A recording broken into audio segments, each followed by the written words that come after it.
Partons maintenant aux Australes. À Tubouay, le Fort Georges a été inauguré au début du mois. Il s'agit du premier espace culturel de l'île, un projet qui a nécessité le soutien financier du pays à raison d'1,5 million de francs, mais aussi de la commune et de l'association familiale Ker Tetauru. Narito Korani nous en dit plus. Il pourra accueillir des scolaires du premier degré, des collégiens, mais aussi les habitants et les touristes. C'est par un discours de bienvenue que la famille Ker Tetauru accueille les invités à l'inauguration du Fort Georges, premier espace culturel de Tubouay.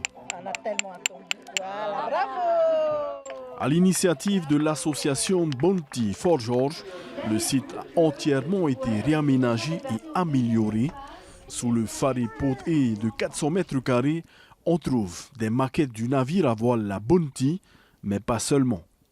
On va pouvoir visiter donc l'intégralité du site du Fort Georges et notamment une table d'orientation en pierre de lave qui retrace la carte de Tubouay en 1789 et les noms des anciens districts, mais surtout un espace d'exposition dans lequel on retrouve 6 panneaux muséographiques qui retracent l'histoire de la Bounty, l'arrivée de la Bounty à Tubouay et le départ ensuite des Mutins vers Pitcairn. Pour la ministre de l'Éducation, Christelle Lehartel, cet espace pourra servir de support pédagogique aux enseignants et à leurs élèves dès la rentrée prochaine. On vient donc de voir avec le chef d'établissement et la directrice d'école un support pédagogique qui va être à destination de toutes les écoles de la Polynésie, du premier degré et du second degré, qui va se préparer de manière à ce que tous nos enfants polynésiens l'aient à disposition. C'est un devoir de mémoire, alors en accord avec aussi mon collègue du ministère de la Culture et de l'Éducation, nous allons travailler ensemble de manière à ce que ce document soit le plus rapidement possible mis à la disposition de nos élèves.